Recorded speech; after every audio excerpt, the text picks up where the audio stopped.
హగ్గయి 2వ అధ్యాయము 7వ నెల 21వ దినమున యెహోవా వాక్కు ప్రవక్తయగు హగ్గయికు ప్రత్యక్షమై సెలవిచ్చినదేమనగా, నీవు యూదా దేశపు అధికారియగు షయల్తీయేలు కుమారుడైన జెరుబ్బాబేలుతోనూ ప్రధాన యాజకుడగు యెహోజాదాకు కుమారుడైన యెహోషువతోనూ శేషించిన జనులతోనూ ఇట్లనుము, పూర్వకాలమున ఈ మందిరమునకు కలిగిన మహిమను చూచిన వారు మీలో ఉన్నారు గదా.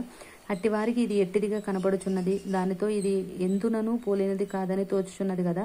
అయినను యెహోవా ఆజ్ఞ ఇచ్చినదేమనగా, జెరుబ్బాబేలు ధైర్యము తెచ్చుకొమ్ము, ప్రధాన యాజకుడగు యెహోజాదాకు కుమారుడైన యెహోషువ ధైర్యము తెచ్చుకొమ్ము, దేశములోనున్న సమస్త జనులారా ధైర్యము తెచ్చుకొని పని జరిగించుడి, నేను మీకు తోడుగా ఉన్నాను. ఇదే సైన్యములకు అధిపతియగు యెహోవా వాక్కు. మీరు ఐగుప్తు దేశంలో నుండి వచ్చినప్పుడు నేను మీతో చేసిన నిబంధన జ్ఞాపకము చేసుకొనుడి. నా ఆత్మ మీ మధ్యన ఉన్నది కనుక భయపడకుడి. మరియు సైన్యములకు అధిపతియగు యెహోవా సెలవిచ్చినదేమనగా, ఇక కొంతకాలము ఇంకొక మారు ఆకాశమును భూమిని సముద్రమును నేలను నేను కంపింపచేతును. నేను అన్ని జనులందరినీ కదిలింపగా అన్ని జనులందరి యొక్క ఇష్ట వస్తువులు తేబడును. నేను ఈ మందిరమును మహిమతో నింపుదును. ఇదే సైన్యములకు అధిపతియగు యెహోవా వాక్కు. వెండి నాది, బంగారు నాది. ఇదే సైన్యములకు అధిపతియగు యెహోవా వాక్కు.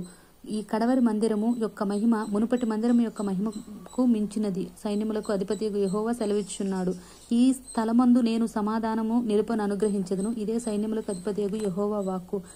మరియు దర్యావేషు ఏలుబడి యందు 2వ సంవత్సరము 9వ నెల 24వ దినమున యెహోవా వాక్కు ప్రవక్తయగు హగ్గయికి ప్రత్యక్షమై సెలవిచ్చినదేమనగా, సైన్యములకు అధిపతియగు యెహోవా ఇలాగున ఆజ్ఞ ఇచ్చుచున్నాడు. యాజకుల యొద్ద ధర్మశాస్త్ర విచారణ చేయము. ఒకడు ప్రతిష్ఠితమైన మాంసమును తన వస్త్రపు చెంగున కట్టుకుని తన చెంగుతో రొట్టెనైనను వంటకమునైనను ద్రాక్షారసమునైనను తైలమునైనను మరి ఏ విధమగు భోజన పదార్థమునైనను ముట్టిన ఎడల ఆ ముట్టినది ప్రతిష్ఠితమగునా అని యాజకులను అడుగగా వారు కాదనిరి. శవమును ముట్టుట వలన ఒకడు అంటుపడి అట్టి వాటిలో దేనినైనా ముట్టిన ఎడల తాను ముట్టినది అపవిత్రమగునని హగ్గయి మరలా నడుగగా యాజకులు అది అపవిత్రమగుననిరి. అప్పుడు హగ్గయి వారికిలాగు ప్రత్యుత్తమిచ్చెను, ఈ ప్రజలను ఈ జనులను నా దృష్టికి అలాగునే ఉన్నారు. వారు చేయు క్రియలన్నీయు వారచట అర్పించున్నవన్నీయు నా దృష్టికి అపవిత్రములు. ఇదే యెహోవా వాక్కు. ఈ రాతి మీద రాయి ఉంచి యెహోవా మందిరము కట్టనారంభించినది మొదలుకొని ఆ వెనుక మీకు సంభవించిన దానిని ఆలోచన చేసుకొనుడి. నాట నుండి ఒకడు 20 కుప్పల కొంకులు వేయగా 10 కుప్పలంత ధాన్యమే తేలుచున్నది. తీసుకొనవలనని 50 కొలల తొట్టి వద్దకు ఒకడు రాగా 20 కొలలు మాత్రమే దొరుకును. తెగులుతోనూ కాటుకతోనూ వడగండ్లతోనూ మీ కష్టార్జితం అంతటినీ నేను నాశనం చేయుచున్నాను. అయినను మీలో ఒకడునూ తిరిగి నా యొద్దకు రాలేదు. ఇదే యెహోవా వాక్కు. మీరు ఆలోచించుకొనుడి. ఇంతకు ముందుగా 9వ నెల 24వ దినము నుండి అనగా యెహోవా మందిరపు పునాది వేసిన నాట నుండి మీకు సంభవించిన దాన్ని ఆలోచించుకొనుడి. కొట్లలో ధాన్యమున్నదా? ద్రాక్ష చెట్లైనను అంజూరపు చెట్లైనను దానిమ్మ చెట్లైనను ఒలీవ చెట్లైనను ఫలించకపోయిను గదా.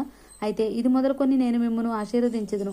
మరియు ఆ నెల 24వ దినమున యెహోవా వాక్కు హగ్గయికి మరలా ప్రత్యక్షమై సెలవిచ్చినదేమనగా, యూదా దేశపు అధికారియగు జెరుబ్బాబేలుతో ఇట్లనుము, ఆకాశమును భూమిని నేను కంపింపచేయుచున్నాను.